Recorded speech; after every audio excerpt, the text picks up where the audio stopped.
أهلا بيك في ارت ستوديو.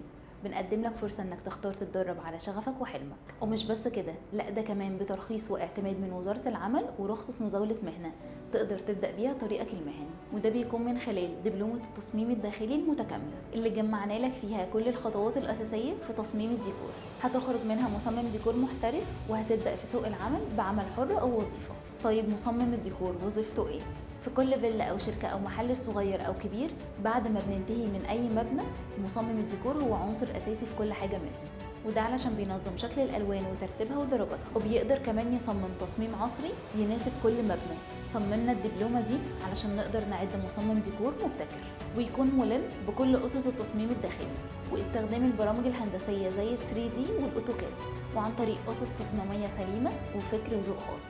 وهتتمكن من رسم المناظير الهندسية يدويا وإظهارها بالقلم الرصاص، وعن طريق ألوان المية هتقدر من خلالها معالجة الفراغ والترتيب الصح لقطع الأساس، وكمان هتقدر تستخدم ألوان الدهانات والإضاءات المناسبة لكل مساحة. وتقدر تتواصل معانا لو عايز تفاصيل أكتر.